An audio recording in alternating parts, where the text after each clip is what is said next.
सफाई बहुत आवश्यक अंग है। अब वो चाहे दिल की हो या घर की हो या पेट की हो, सफाई बहुत आवश्यक अंग है। कहते हैं कि आयुर्वेद में जितने भी प्रकार के रोग होते हैं, उन सब रोगों का मुख्य कारण है पेट का साफ ना होना।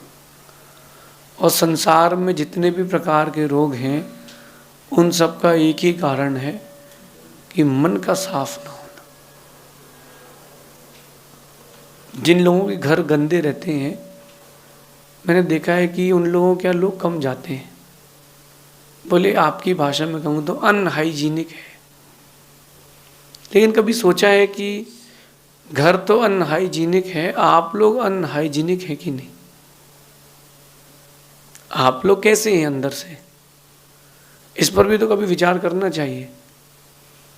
हम दुनिया के ऊपर बोलने खड़े हो जाते हैं, बहुत सारे लोगों पर बहुत सारी बातें कह देते हैं। कभी देखें तो कि हम अपने अंदर से कैसे हैं, हमारे अंदर क्या क्या चीज़ें हैं और क्या क्या चीज़ें नहीं हैं। आज की नीति यही है, मन को साफ कैसे रखें और मन को साफ रखने के फायदे, मन को साफ नहीं रखने का नुकसान। भूलना नहीं, आप लोगों से फिर से कह रहा हूँ, घर साफ नहीं होगा तो कम लोग आएंगे, घर साफ नहीं होगा तो रोग भी बढ़ जाएंगे, पेट साफ नहीं होगा तो निश्चित मानना कि आपको सारी बीमारियां लग जाएंगी। लेकिन अगर मन साफ नहीं है आपका, तो आप अच्छे इंसान नहीं हो। आज की नीति कह रही है कि मन में बात रखने से फासले हो जाते हैं और मन की बात रखने से फैसले हो जाते हैं। मन की जो बातें हैं उसको बाहर रख देना चाहिए ताकि मन आपका खाली हो जाए। मन में जो आए उसको अपने वचनों में बोल करके एकदम निर्विकल्प और निर्विकृत हो जाओ। लेकिन आज का दौर ये चल रहा है कि व्यक्ति अपनी बातों को मन में, जहन में इतने लंबे समय तक रखता है कि वो रोग बन जाती है। अक्सर जो रिश्ते टूटते हैं वो गलतियों से कम गलत फहमियों से ज़्यादा टूटते हैं।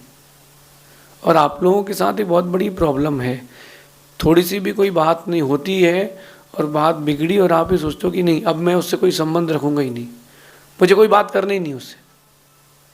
आपका रास्ता अलग, हमारा रास्ता अलग। दो सगे भाई हैं, फिर भी एक दूसरे से कोई मतलब नहीं है, क्योंकि बातें मन में रह गई हैं। आप लोगों में कभी किसी को फोड़ा हुआ, फुंसी हुई, तो वो जो कुशल वैद्य होता है, जो फुंसी या फोड़ा होता है, उसको तब तक वो फोड़ता है जब तक उसकी कील ना निकल जाए। कील मतलब उसका बीज, उसका स्टार्टिंग पॉइंट। क्योंकि वो जो कील रहती है वही सारा खून गंदा करती है, वही सारे खून को पीप बना करके बाहर देती है। स्वयं सोचिए, आपके मन में किसी के लिए या किसी बात को लेकर कोई कील तो नहीं है कि चीज़ों को अंदर तो रखे नहीं बैठे हो। मैं एक छोटी सी बात से आपके जीवन को बहुत बड़ा करना चाहता हूँ कि मन को साफ रखना सीखें। अगर आपको किसी कोई बात जमी नहीं है, शांति से, प्रीति से उससे बोल दें। बाकी मेरा और आगे बढ़ने की बात है कि अगर आपको लगता है कि ये व्यक्ति हमारे योग्य नहीं है, बातें बंद ना करें, उससे हल्का सा डिस्टेंस क्रिएट कर लें जिससे वो आपकी लाइफ में इंटरफेयर ना कर पाए, इफेक्ट ना कर पाए। होता कुछ नहीं है, कितनी बड़ी चीज़ हो वो छोटी बात से ही प्रारंभ होती है। आप देखो कि जंगल में लग गई आग लॉस एंजलिस में, कोई बहुत बड़ी एरिया में आग नहीं स्टार्ट हुई होगी। आग जब भी स्टार्ट होती है तो एक चिंगारी से ही होती है। कोई भी आग स्टार्ट होगी, आपने गैस जलाया तो आपने लाइटर जलाया, उसमें हल्की सी चिंगारी आई, सही है ना? आपने किसी बहुत बड़े कचरे के ढेर में आग लगाई तो हल्की सी आग थी माचिस की। तो आग जब भी लगती है बहुत बड़ी, जैसे लॉस एंजल्स में लगी थी, तो छोटी सी ही प्रारंभ होती है। जब भी आपके संबंध बिगड़ते हैं, बात छोटी सी ही प्रारंभ होती है। जो आपस में बातें कर लेते हैं उनकी बातें ख़त्म हो जाती हैं, और जो आपस में बातें नहीं करते उनके जीवन में बातें बढ़ती जाती हैं, और एक दिन ऐसा होता है कि एक्सेसिव होकर के वो बातें ब्लास्ट हो जाती हैं। तो अगर आप चाहते हो कि जीवन में आपके एक दूसरे के प्रति फासले बढ़ते जाएं,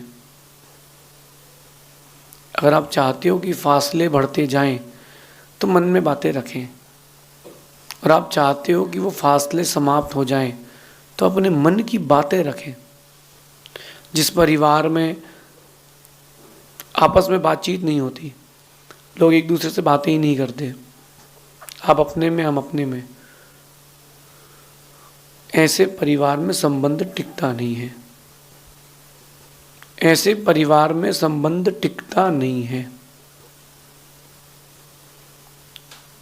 आज के इस दौर में पहले के दौर की बात कर लेते हैं। पहले के दौर में लोग रोज शाम को 6:30-7 बजे, क्योंकि लाइट इतनी नहीं थी, अपने घर के बाहर बैठते थे 4-6 लोग, और उन्होंने यहाँ वहाँ की 2-4 बातें करी, क्या चल रहा है, और 8 बजे सो गए।